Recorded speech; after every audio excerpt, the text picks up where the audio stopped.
रावण के पापा का नाम है ऋषि विशर्वा और ऋषि विशर्वा के पापा का नाम है ऋषि पुलसत्व और ऋषि पुलसत्व के पिता जो हैं वो साक्षात ब्रह्मा खुद हैं। तो ब्रह्मा के पुत्र का पुत्र रावण है। फिर वो राक्षस कैसे हो गया? रावण की जो मम्मी उनका नाम था कैकसी और कैकसी थी राक्षस राज सुमाली की पुत्री। तो आप समझ रहे हैं कि जो दशानन है आधा भगवान है और आधा राक्षस। राक्षस का रा और भगवान का वन रावण।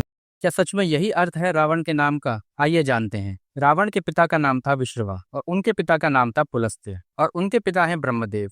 हाँ, रावण ब्रह्मदेव की वंशावली में आता है, लेकिन रावण कभी भी अपने आप को भगवान नहीं मानता, ना ही वो ब्राह्मण मानता है। रावण हमेशा अपने आप को क्षत्रिय ही मानता था। तो फिर रावण का नाम रावण कैसे पड़ा? रावण जब पैदा हुआ था तो उसका नाम उसके पिता ने दशग्रीव रखा था। एक बार रावण पुष्पक विमान पर टहलता हुआ कैलाश पर्वत जा पहुंचा। सामने कैलाश पर्वत को देख वो क्रोधित हो गया और उसने अपने दोनों हाथों से उस पर्वत को उठाने की चेष्टा करी। उसने अपने दोनों हाथों को पर्वत के नीचे रखा और उसे थोड़ा सा उठा दिया। इससे पर्वत पर रहने वाले सभी जीव जंतु और गण भयभीत हो गए। महादेव ने अनायास ही अपने दाहिने पैर का अंगूठा पर्वत पर टिका दिया, जिससे पर्वत वापस नीचे आ गया और रावण के दोनों हाथ उस पर्वत के नीचे दब गए। मारे दुख के वो भयंकर रूप से चीखने चिल्लाने लगा। उसकी चित्कार इतनी भयानक थी कि ऐसा लग रहा था मानो तीनों लोकों में प्रलय आ गया हो। रावण ने उसी दर्द और पीड़ा के साथ 1000 वर्षों तक महादेव की स्तुति की। इससे प्रसन्न होकर महादेव प्रकट हुए और उसके दोनों हाथों को वहां से मुक्त किया और महादेव ने उसका नाम रावण रखा, क्योंकि उसने अपनी चित्कार से संपूर्ण जगत में प्रलय सा ला दिया था। तो ये असली कारण है दशग्रीव का रावण नाम पड़ने का, न कि कोई दो अक्षरों को मिला करके एक नाम बनाने का, जिसमें दो अलग अलग नामों को मिला करके एक नया नाम बनाया जाता है, भले ही उस नाम का कोई अर्थ हो या ना हो।